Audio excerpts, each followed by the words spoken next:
Welcome to the fourth quarter and full year 2024 financial results conference call and webcast for Zoetis. Hosting the call today is Steve Frank, Vice President of Investor Relations for Zoetis. The presentation materials and additional financial tables are currently posted on the Investor Relations section of Zoetis.com. The presentation slides can be managed by you, the viewer, and will not be forwarded automatically. In addition, a replay of this call will be available approximately 2 hours after the conclusion of this call via dial-in or on the Investor Relations section of Zoetis.com. At this time, all participants have been placed in a listen-only mode, and the floor will be open for your questions following the presentation.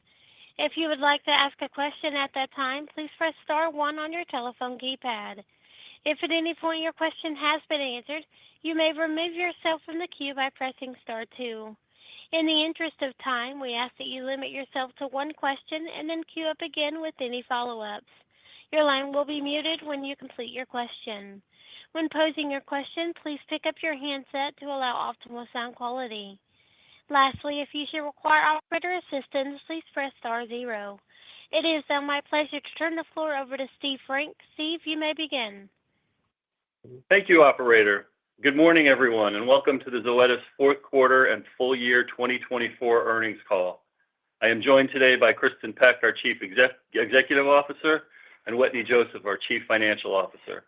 Before we begin, I'll remind you that the slides presented on this call are available on the Investor Relations section of our website, and that our remarks today will include forward-looking statements, and that actual results could differ materially from those projections.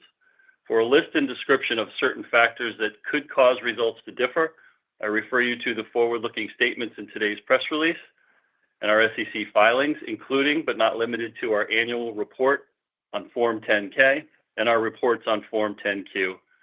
Our remarks today will also include references to certain financial measures which were not prepared in accordance with generally accepted accounting principles or U.S. GAAP. A reconciliation of these non-GAAP financial measures to the most directly comparable U.S. GAAP measures is included in the financial tables that accompany our earnings press release and the company's 8-K filing dated today, Thursday, February 13th, 2024. We also cite operational results which exclude the impact of foreign exchange. With that, I will turn the call over to Kristin. Thank you, Steve, and good morning, everyone, and welcome to our fourth quarter and full year 2024 earnings call. Today, thanks to the dedication of our purpose-driven colleagues, we reported an excellent full-year result in line with the high end of our November guidance. We delivered double-digit operational revenue growth of 11%, highlighting the strength of our strategy and the enduring demand of our brands. And our relentless focus on execution drove broad-based growth across the business. In the U.S., revenue grew 11%, while internationally, we grew 10% operationally, marking significant revenue milestones even in a competitive landscape. Our ability to grow, defend, and launch products across markets drove 14% operational revenue growth in our companion animal portfolio, alongside solid 5% operational revenue growth for our livestock portfolio. Reflecting our commitment to shareholders, adjusted net income grew 15% operationally. As we look ahead to 2025, we are confident that the drivers of our 2024 success are sustainable, positioning us for continued above-market growth in the mid to high single-digit range for this year and beyond. Our confidence is rooted in the diversity of our business model, where multiple growth drivers, powered by scientific innovation and commercial excellence, work together to create and expand markets. This combination ensures that our market-leading franchises deliver long, and in some cases, decades-long, growth tailwinds with significant room for further expansion. While Wetteny will discuss the quarter, I want to highlight some of the drivers that will carry us into 2025. Our global Simparica franchise grew 28% operationally on the year, even amidst competition.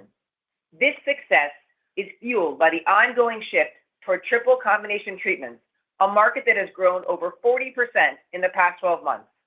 Currently valued at $2 billion, the global triple combination market, pioneered and led by Simparica Trio in the U.S., is projected to more than double to $4.5 billion by 2028. Over 50% of puppies in the U.S. are now on triple combinations, a clear signal of the market's trajectory.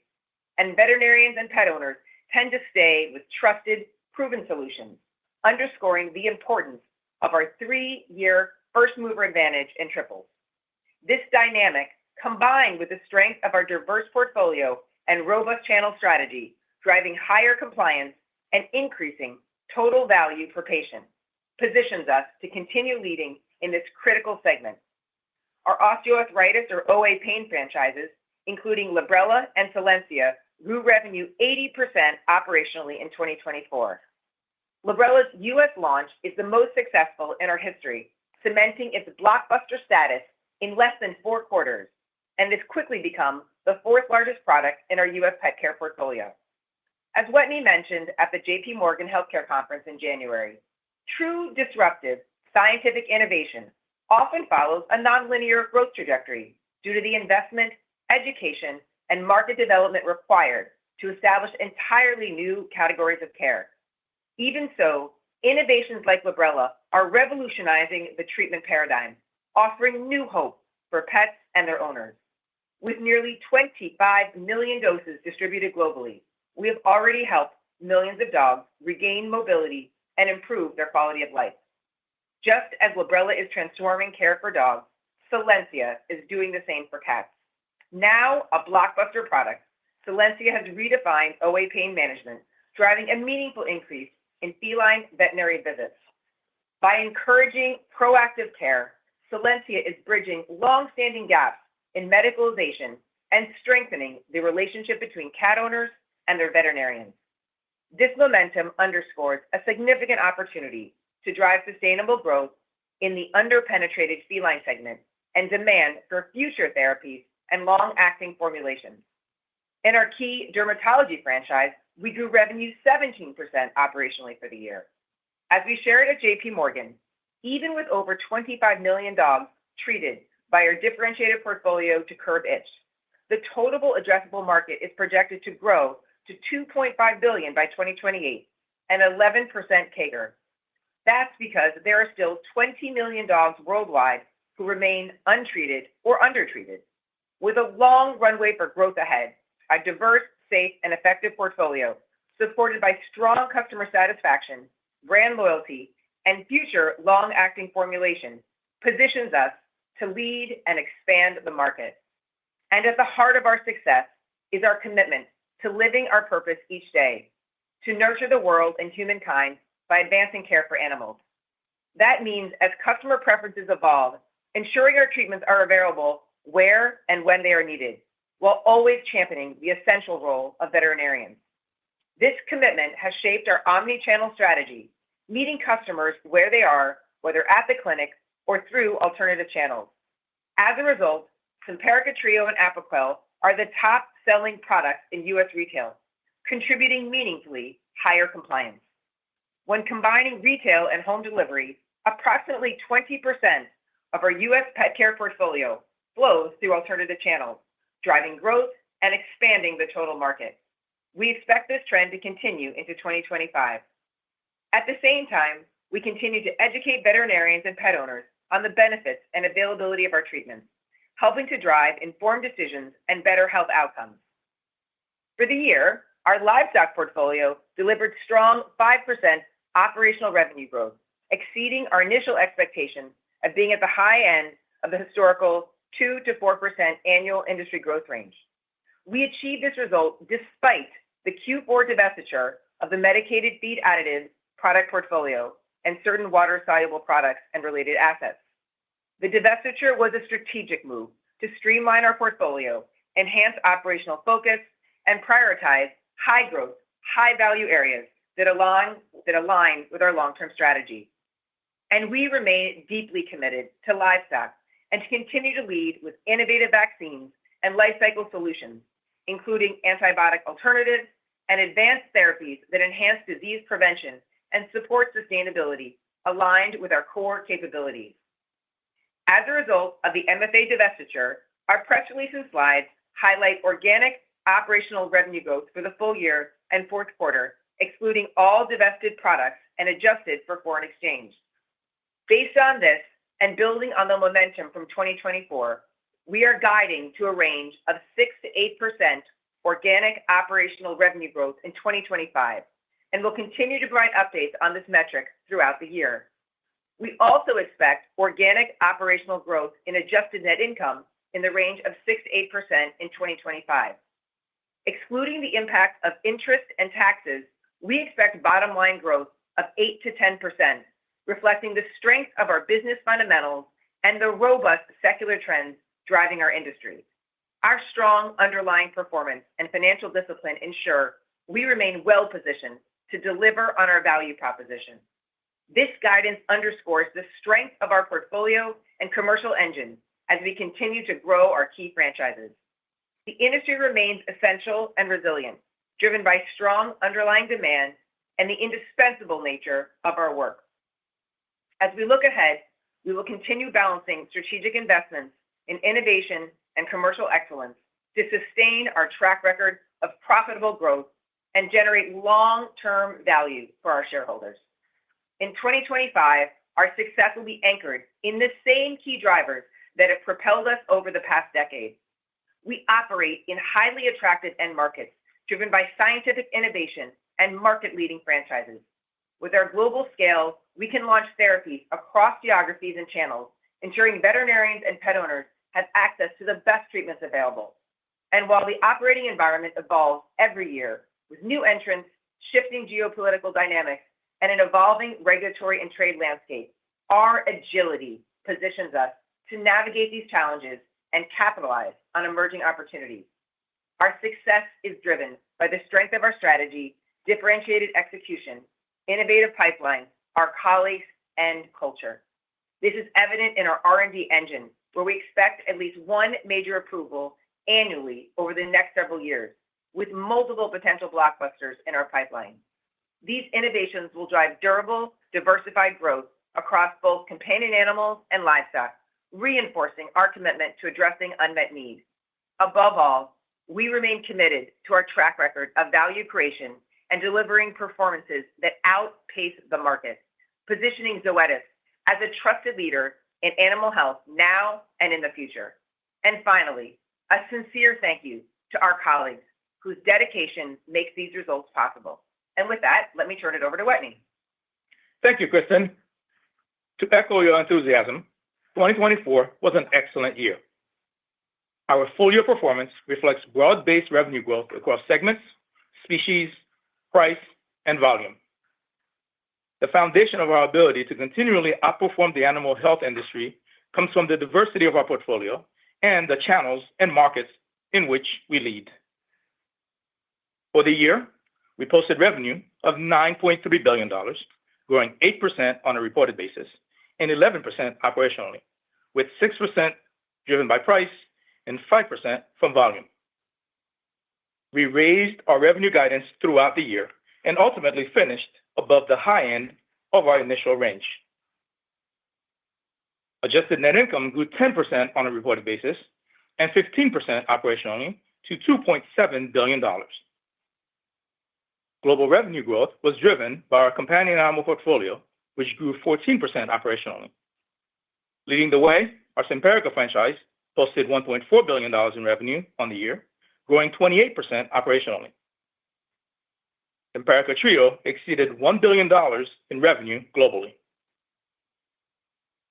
Simparica Trio remains the number one selling canine parasiticide in the U.S. and the trusted choice for vets and pet owners. As Kristen mentioned, triple combination treatments are the fastest growing segment in animal health and are less than 40% of prescription treatments, signaling significant room for continued growth. In OA pain, we continue to see increased adoption.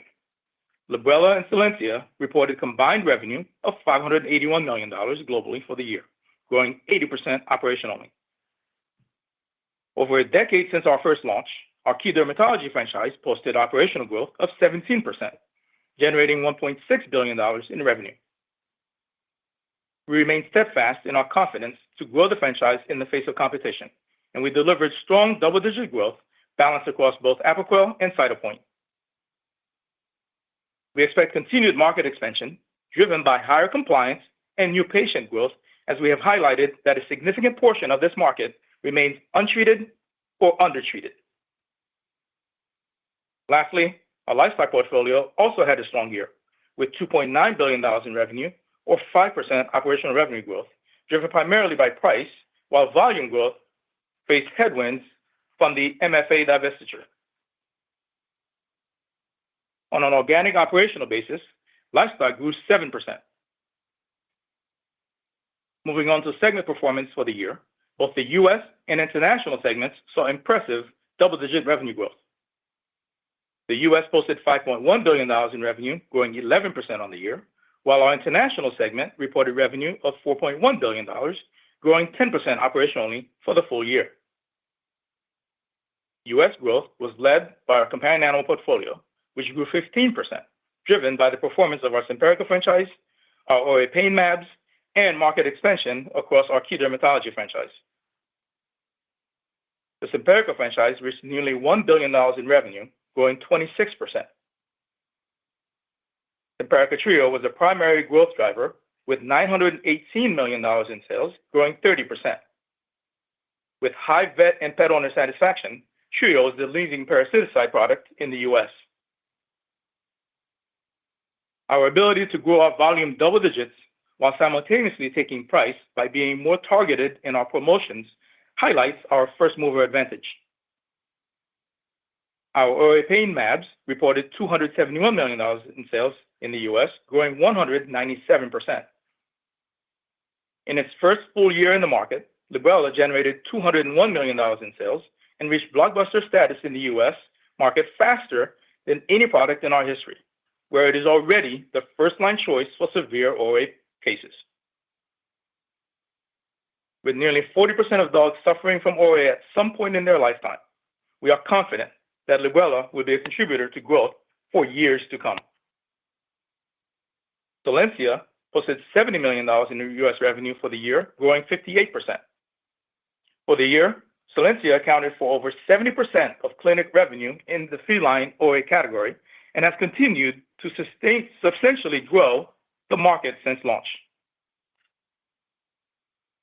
Key dermatology had an exceptional year, posting growth of 16% on $1.1 billion in sales. As we highlighted, there's a substantial population of untreated or undertreated dogs with derm conditions. Our double-digit volume growth in key dermatology demonstrates our ability to convert those patients to our differentiated portfolio of treatment options and highlights the continued expansion opportunity in the derm space. U.S. livestock business declined 1% on the year due to the MFA divestiture, which closed on October 31st. Excluding the impact of MFAs, our organic operational U.S. livestock growth was 6%, which was driven by improved supply of Ceftiofur. Moving on to our international segment, revenue grew 5% on a reported basis and 10% operationally for the year. International performance was favorably impacted by price increases, especially in high inflationary markets, including Argentina, which contributed more than 1.5% to our total company growth for the year. Our international companion animal growth was driven by our Simparica, key dermatology, and OA pain mAbs franchises. Our Simparica franchise grew 32% operationally to $357 million in international sales. Performance was driven by Simparica, growing 29% operationally to $212 million in sales, driven by performance in Latin America and Eastern Europe. Simparica Trio grew 39% operationally on $145 million in sales, driven by key account growth in Europe, DTC, and the positive impact of our Q1 China launch. Key dermatology posted revenues of $551 million for the year, growing 18% operationally. Performance was driven by Apoquel through new patient growth, especially in Europe.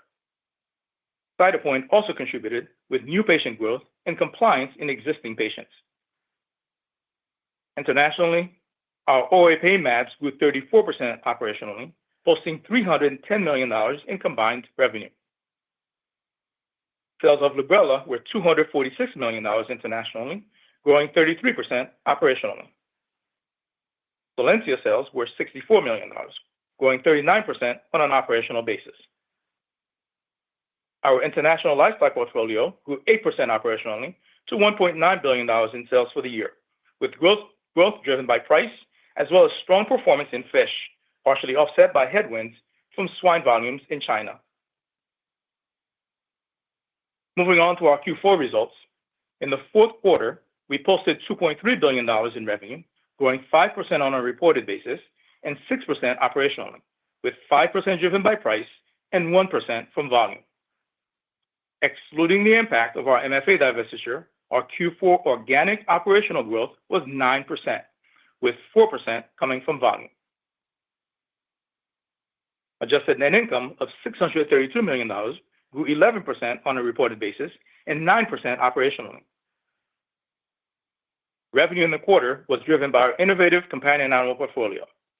Globally, our Simparica franchise contributed $324 million, growing 21% operationally. Our key dermatology franchise posted $417 million, or 11% operational growth, and our OA pain mAbs contributed revenue of $150 million, growing 20% operationally in the quarter. Our livestock portfolio also contributed operational growth of 1%, with $726 million in revenue. Livestock organic operational growth in the quarter was 8%. Our global companion animal diagnostics business grew 10% operationally in the quarter on revenues of $96 million. Now, let's move on to our segment results for the quarter. U.S. revenue grew 4% in the quarter, with companion animal growing 7% and livestock declining 8% due to our MFA divestiture. On an organic operational basis, excluding the MFA impact, U.S. revenue grew 8% in the quarter, with 12% livestock growth. In companion animal, U.S. performance was driven by growth in our Simparica, key dermatology, and OA pain franchises. Pet owners continue to seek the higher standard of care offered by our innovative products, and vet clinic revenue remains healthy, growing 7% on an average spend per visit basis despite declining visits overall. Our mAbs are driving higher therapeutic visits. Our Simparica franchise posted U.S. growth of 17%, with $240 million in revenue for the fourth quarter, led by Simparica Trio. As Kristen highlighted, we expect the triple combination parasiticide market to more than double by 2028, and higher triple combo share amongst puppies is a key indicator of where the market is going. Our key dermatology franchise grew 7% in the quarter, generating $270 million in revenue, despite clinic stocking headwind from the Apoquel Chewable launch last year.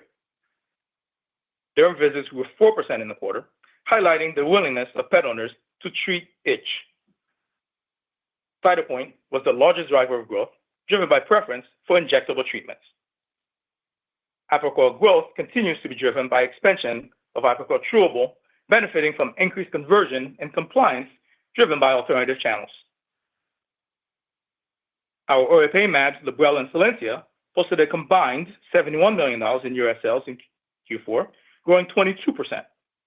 Our growth in the quarter is reflective of headwinds from initial clinic stocking in Q4 of 2023.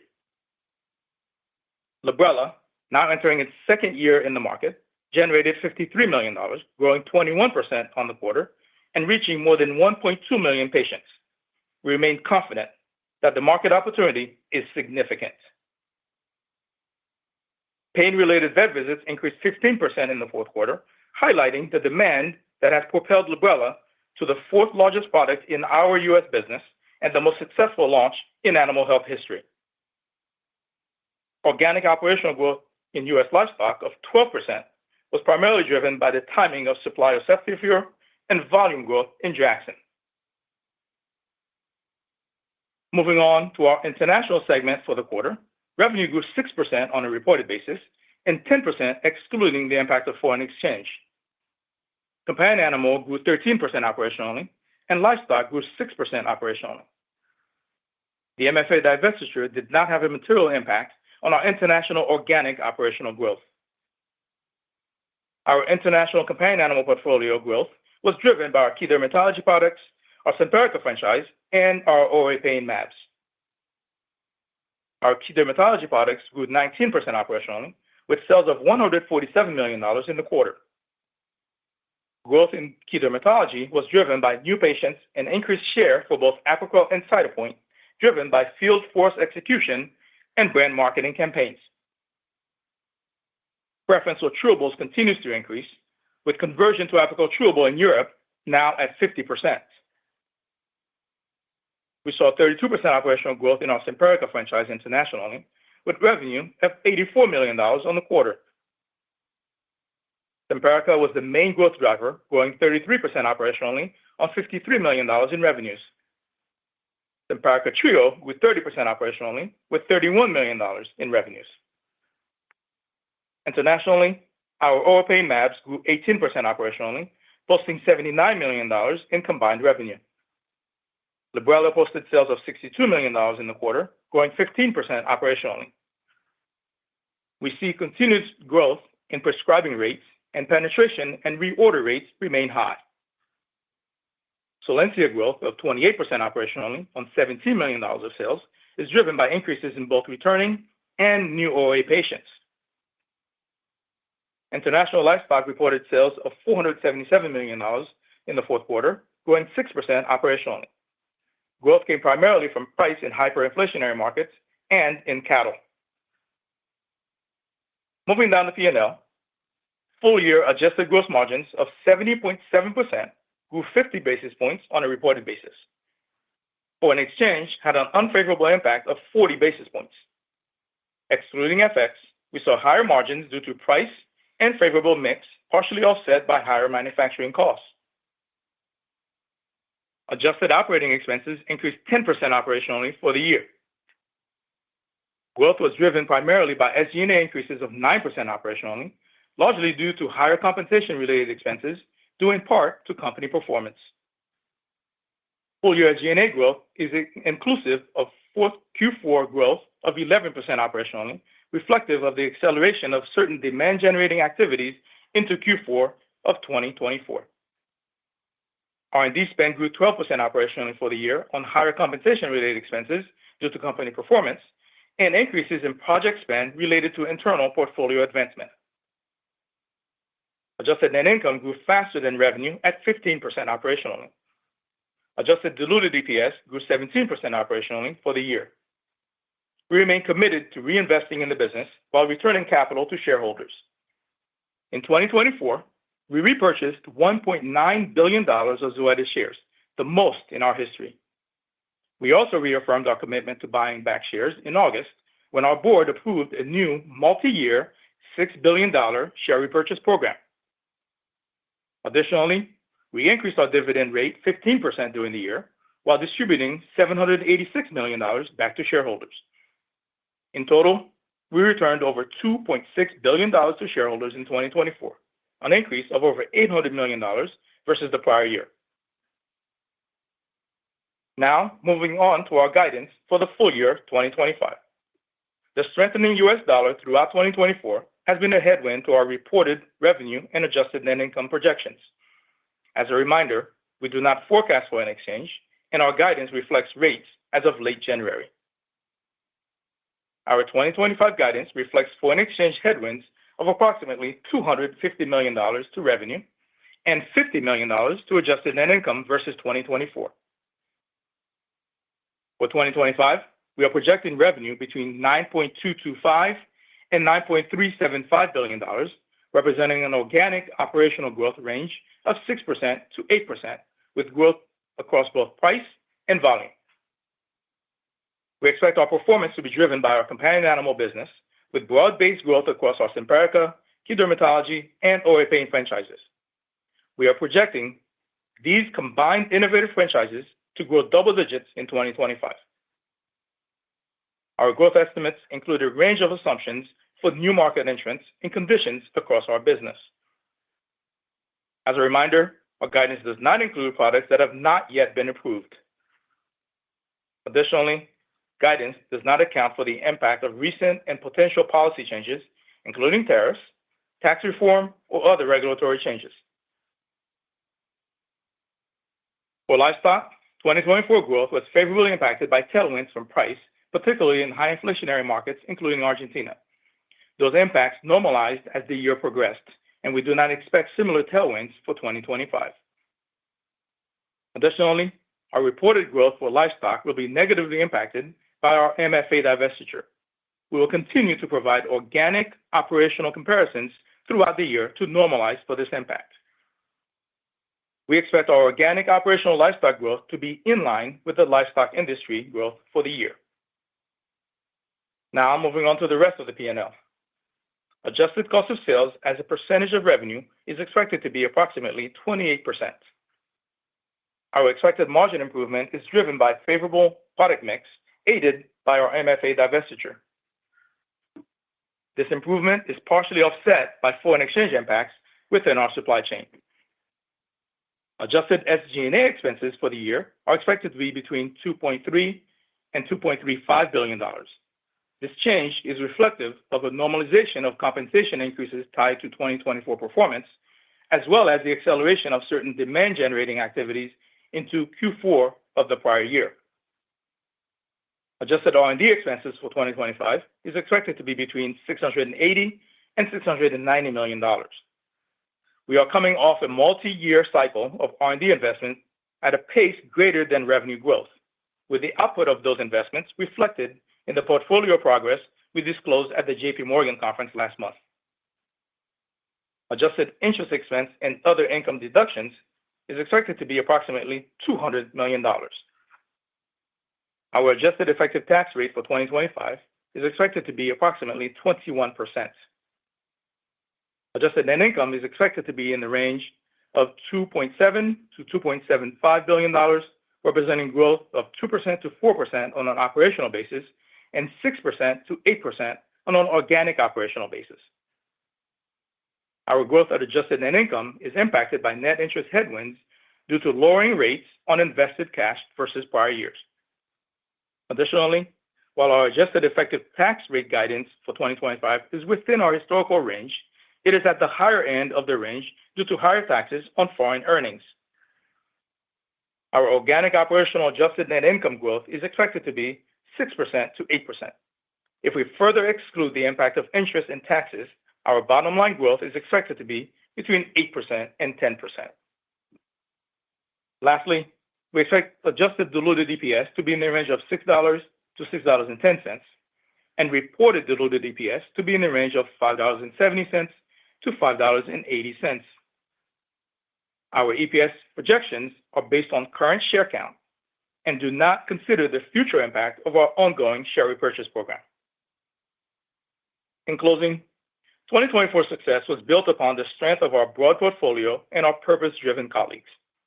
Our success across key brands, geographies, and channels is the foundation which gives us confidence in our ability to sustain above-market growth this year and into the future. Now, I'll hand things over to the operator to open the line for your questions. Operator. Thank you. And at this time, if you would like to ask a question, please press star one on your telephone keypad. You may withdraw your question at any time by pressing star two. Once again, that is star one. We'll take our first question from Michael Ryskin with Bank of America. Please go ahead. Great. Thanks for taking the question, guys. I've got two related ones. I'll sneak them in together.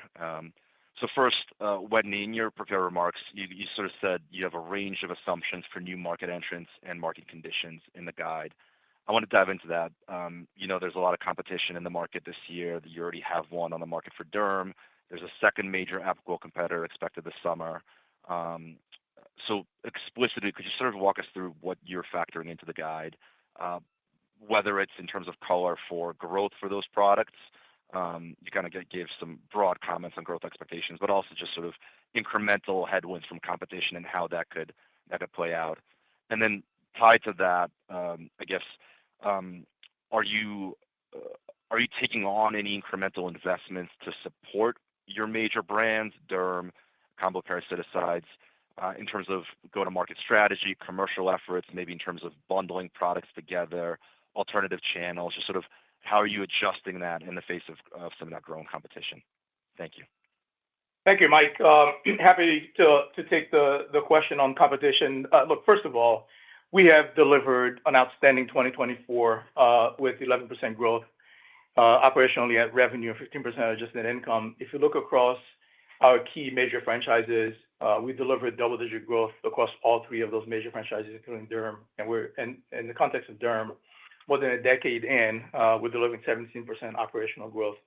Clearly, as we usually do with our guidance as we start the year, we take into consideration a number of factors. We have multiple sources of growth. And while we're not providing individual product guidance, what we're saying is these three major franchise areas we expect to drive double-digit growth for us in 2025. And we see the underlying trends that drove our performance in 2024 carry us into 2025 with momentum. Now, in terms of competition, we are factoring in various scenarios in terms of what competition might look like. In the case of Derm, we expect that to be in the second half of the year. Again, not providing individual guidance on Derm specifically, but certainly long-term, we expect to continue to drive substantial growth in these categories. If you look at Derm, for example, we're estimating 20 million dogs globally that are not treated or undertreated. We're treating about 12 million today with Apoquel and Cytopoint. There's still 7 million that are on other therapies like steroids, for example, another 13 that are not getting a prescription drug. So clearly, the opportunity that remains here is actually pretty vast, and that gives us a lot of confidence in terms of our long-term growth. In terms of investments, look, I think you've seen us do this quite well. At the same time, we are leveraging other investments we made in our field force, et cetera, to drive operational leverage through the P&L. In the case of putting support behind our key brands, whether it's DTC, whether it's education of veterinarians, et cetera, that's something we have demonstrated an ability to do, and they have great returns for us when we do that. We have significant measurements that show us that in those areas that we are factoring into our guidance from a spend standpoint. Thank you. We'll take our next question from Erin Wright with Morgan Stanley. Please go ahead. Great, thanks. I wanted to get a little bit more into Librela. Just can you speak to how vets are responding following the vet letter and label change? Like, has that helped them in terms of understanding kind of how to prescribe? And you mentioned it's not linear, but how do we think about U.S. Librela contributions in terms of what's embedded in the guide for 2025? And just to confirm, the long-actings and other pipeline products are not embedded in your guidance for this year. And then just a last one, just on the margin improvement year to year in 2025, can you talk a little bit about what's driving that in terms of the mix shift with the MFA divestiture or anything else to call out? Thanks. Thanks, Erin. I'll take the Librela questions and let Wetteny take the margin question. A quick answer, no new products are included. The long-actings are not included in the guide as I think Wetteny was mentioned. Look, we're really pleased with the launch of Librela with $581 million in sales across Librela and Solensia and 80% growth on the year. We're really pleased. It is the most successful launch in history, as we've mentioned. It's also now the fourth largest product for Zoetis with 25 million doses. 40% of dogs suffer from OA. And what we really see as we look forward is continued growth in this category.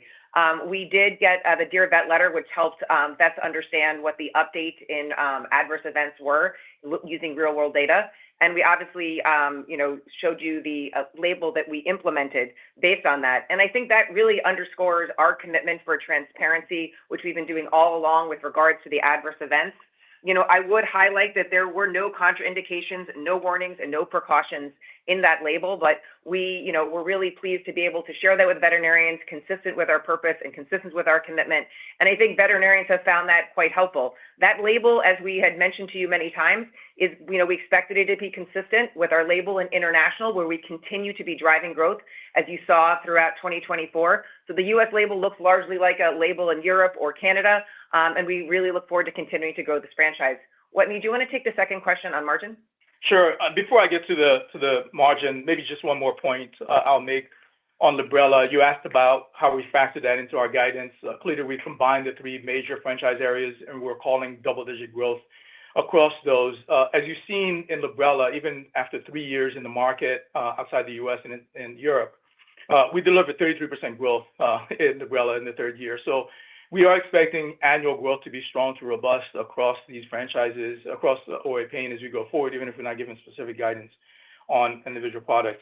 On margins, you're right. MFA, the divestiture is accretive to our gross margins and our bottom line margins as well. In addition to that, we have mix as we see more of our growth driven by companion animal products that drives favorable mix for us from a margin standpoint as well. And from a price, as we've said consistently, we are expecting to see price be above the 2 to 3 that we've typically done historically, but below the 6% we did this year or nearly 5 we did the prior year. Part of that is lower contribution from some of these hyperinflationary markets that we saw in the prior year is why you see that, but still we're taking price and therefore that's contributing to our margins. One of the offsets as we've seen with the US dollar strength over the last number of years is FX. And we do see that being an offset in addition to increased manufacturing costs that we have. But net, and on the FX side, it's about 50 basis points headwind at the gross margin level. Thank you. We'll take our next question from John Block with Stifel. Please go ahead. Thanks, guys. Good morning. Just, Wetteny, any thoughts on the revenue cadence for 2025? Arguably, competition will pick up in some key areas. You called it out, but that's more back part of the year. You got arguably an easy comp in the fourth quarter. So curious on the cadence. And then just for R&D, flat year over year, you walked through some of that. Is this sort of a new beginning for you guys where this can be considered a more leverageable, call it line item going forward? Thanks. Yeah. So look, John, first on the revenue cadence, as I mentioned, the most important aspect here is we look at the trends that are driving our business and demand across our products. And the momentum we had in 2024, we see that entering into 2025. So that gives us a lot of confidence, and that's baked into our guidance here. As I said on the earlier question, we are factoring a number of scenarios around new entrants that may come in, and those are more so on the back half of the year. So that would imply a stronger first versus second half. I wouldn't necessarily call out an easy comp in Q4 from an organic operational perspective, maybe from a reported perspective, given the divestiture of MFA. As I said in the prepared commentary, when you factor out the MFA, it's a 9% operational growth, organic operational growth quarter for us. And then we had the comps from the prior year where we launched both Librela and Apoquel Chewable in the fourth quarter of the prior year. When you add that into consideration, the growth rate in the fourth quarter is above 10%. And so I think that's a solid quarter, and I wouldn't call that an easy comp necessarily as we look at 2025. In terms of R&D, look, we're very pleased with the progress that we're seeing across the pipeline, and we showcased those with the updates we provided last month at the JP Morgan conference. We tend to let the pipeline drive where the investment is and not necessarily deliberately drive that as a leverageable component. Now, we did say 2 years ago almost at Investor Day, we expected the R&D line to grow above revenue for some time, and then it would sort of move back towards sort of top line revenue growth rate. And we're seeing that. But I think that's more of a factor of where the pipeline is. Certainly, as major items go through certain cycles in development, they tend to drive more spend. And then as they get on the other side of that, it's not as much. So that will ebb and flow from time to time. But we don't look at that necessarily as a leverageable line item that we're deliberately moving because the long-term delivery of our innovation drives where we drive investments there. Thank you. We'll take our next question from Brandon Vasquez with William Blair. Please go ahead. Hi, this is Russell Ewan on for Brandon Vasquez. Thanks for taking the question. So looking at a high level, are you guys able to give us any sense as we go into 2025 on how the entire pet population is kind of trending? Now that we're past COVID years, are we back to normal growth rates and growing year over year? Or if not, is there anything we kind of need to keep in mind for the backdrop to get a normalized growth rate? I know we sometimes hear about a lagging effect from weak macro where pets are not replaced as they die. So kind of just curious on what you're seeing. Thanks. Sure. What we continue to see is the strength of the human-animal bond and that relationship. If you look back to historical numbers, normally there's not significant changes in the number of pets. The only one exception, obviously, in the last 12 years was COVID. But we're expecting the pet population to remain relatively stable. That's what it's done historically. I think what's really changed and what's driving the fundamental growth of the industry is the fact that the human-animal bond makes animal health essential and very resilient. 86% of pet owners would spend whatever it takes And those incremental pets that were adopted, during COVID are aging. And as they age, they're going to get more diseases of, chronic diseases, et cetera. So we see very strong fundamental drivers with more millennials and Gen Z adopting pets, their relationship with those pets. They're delaying having kids if they're having kids. And those pets are important parts of their family's life. And they're making sure that those pets, are taken care of. So we see very strong growth drivers based on the human-animal bond, based on who's adopting those pets, as well as an aging pet population. So we think those are fundamental drivers that Zoetis' innovation and commercial excellence will only emphasize more. Thank you. We'll take our next question from Balaji Prasad with Barclays. Please go ahead. Hi, good morning. A couple of questions from me. Firstly, when you clarified that none of the expected approvals within the next 12 months have been factored into the guidance, curious to understand, maybe excluding FX, what are the upside risks to guidance that you can see from here? And on the same line, of the three buckets of approvals or drivers, as you can describe that for, is there any way to quantify the approvals in the second bucket in the 12 to 36 months? What the TAM for these approvals are, and what are the investments into this? Thanks. Sure. Look, in terms of confirming that we have not factored in new approvals, and that's consistent with how we have approached guidance historically. So those are not in here. We did highlight how much FX headwind we see at the top line, roughly $250 million, given where spot rates are. And as a reminder, we do not forecast FX. So the quantification we're providing is strictly off of the current spot rates versus what the average rates were through 2024. In terms of upside, look, I think, we have a very diverse portfolio, and our diversity stems across geography, across our products, et cetera. You saw us deliver across our three major franchises in companion animal. All three had double-digit growth in terms of volumes as well. So I think the underlying trends here are strong as we enter into 2025, and we couldn't be more pleased. Of course, the factors that we put in terms of where competitive entrants might come in could be a factor that might move us in any direction in terms of the timing of those and what some of the short-term sort of dynamics might be around those. And those are the things that might move us one way or the other, which is why we provide a range in our guidance. But we're very, very excited about how we're entering the year and the demand profile that we're seeing across our products and the opportunities we have before us. I can pick up the second question on the TAMs for the new product categories. I mean, I wanted to start with, we have more drivers of growth to improve the standard of care than any other company. And as we talked about in our pipeline, we have multiple blockbusters. And at JP Morgan, we discussed what the total addressable market for some of these new therapies would be. To your point, in the 12 to 36 month window, we have chronic kidney disease products. And as we mentioned, that's a $3 to $4 billion market. We also mentioned oncology, and that's a $1.2 to $1.7 billion market. And then in the longer term, we were also talking about cardiology. I also just want to double click for a second on the long-acting portfolio, because I really think these are going to be significant growth drivers. There's a lot of people who can't make it in every month, so it'll both increase compliance, which will grow the market, as well as meet a lot of pet owners who just the monthly is too much for them, and they would be much more convenient to come in 4 times a year versus 12 times a year. So we really think as we look at potential approvals, approval every year for the next several years, and really more drivers of growth for the short, medium, and long term for the company, we remain really excited about the potential unmet needs that we can address. Thank you. We'll take our next question from Chris Schott with JP Morgan. Please go ahead. Great. Thanks so much for the questions. Just 2 for me. First, on Librela, is there any updates in terms of how you're seeing veterinarians approach patient selection as you think about severe patients versus moderate? Is it still skewed more towards severe, or are you starting to make progress on the moderate side? And the second question was on Simparica Trio, obviously very healthy growth in 2024. Just any pushes and pulls we should think about for that product specifically in 25? Thank you. Sure. With regards to Librela, we continue to see in Europe more of our patients be, mild to moderate. And that trend has continued in the U.S. The beginning part of the launch, we were seeing more severe. They are moving more into moderate again as you get to know the product better. So that will be a key focus of the growth in the U.S. as we move more into the moderate patients.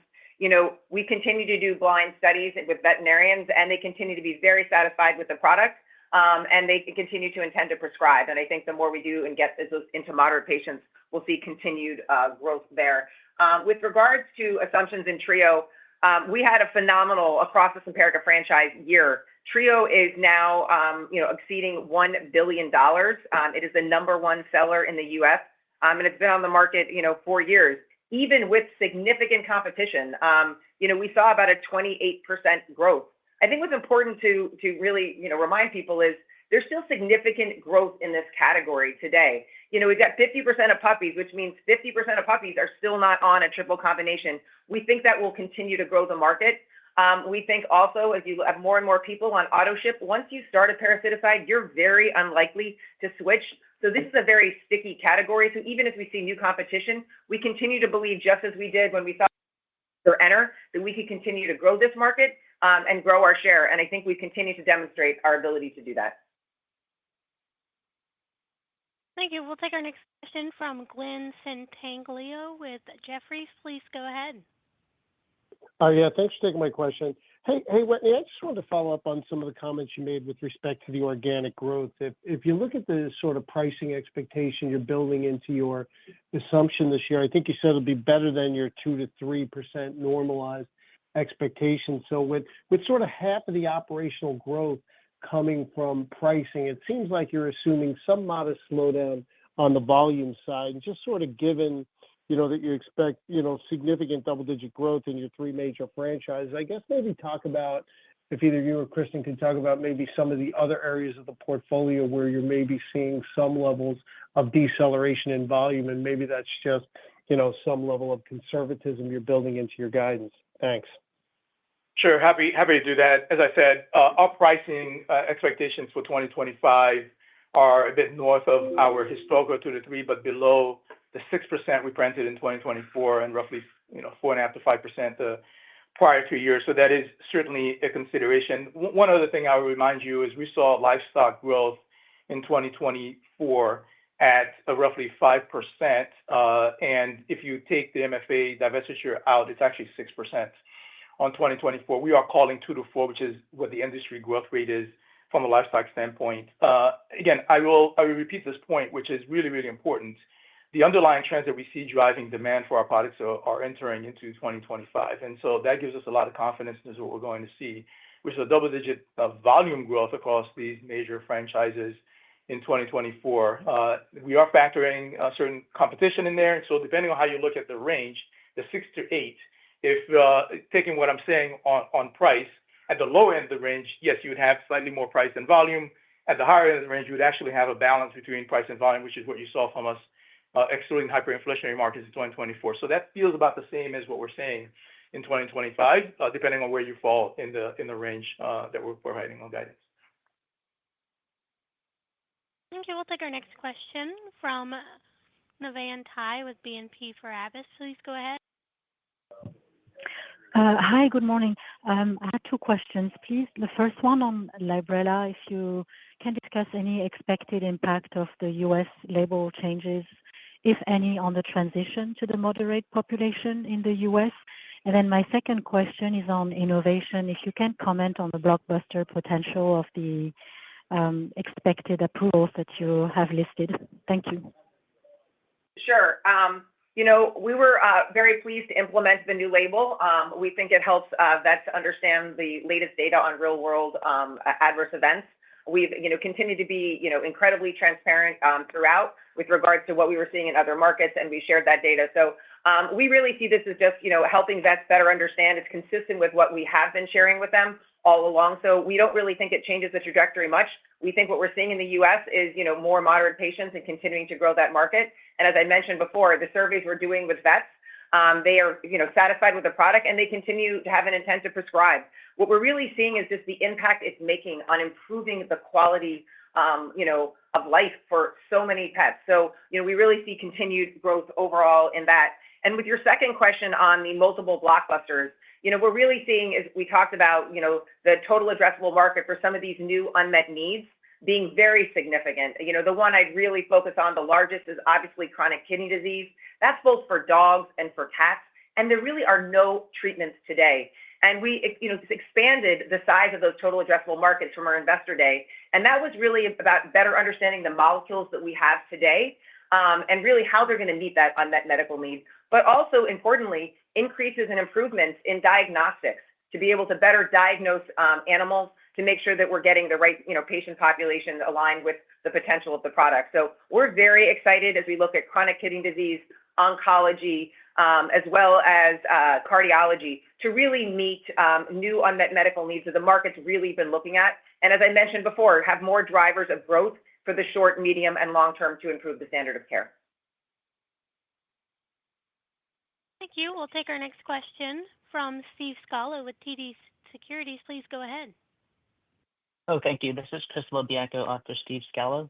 We just had a question on the pipeline, risk adjusting the pipeline opportunities in renal and oncology. Have these assets generated pivotal data yet? And does Zoetis have multiple shots on goal, i.e. multiple late-stage assets for each of these opportunities? And could these products be priced at a premium compared to Zoetis's current derm and pain products? Thank you. Sure. We don't give specific information with regards to our molecules in animal health. So the guidance that we provided with regards to product launching is the guidance that we've got. Okay, we'll go next to Andrea Alfonso with UBS. Please go ahead. Yes, hi, good morning. Thank you so much for taking my question. I specifically wanted to ask about the dermatology franchise and how you're thinking about your positioning in 2025 from a pricing versus mix standpoint in light of competitive entries.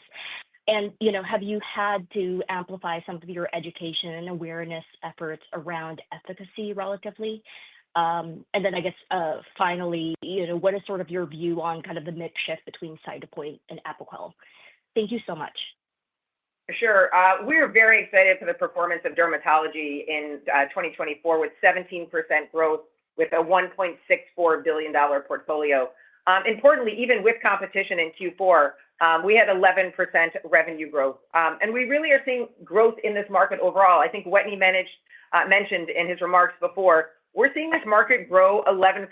We think by 2028, it'll grow to $2.5 billion. And there are 20 million dogs that still remain untreated or undertreated that we can still, focus on. So we see growth here in a few areas. First, higher compliance, getting more animals on auto ship.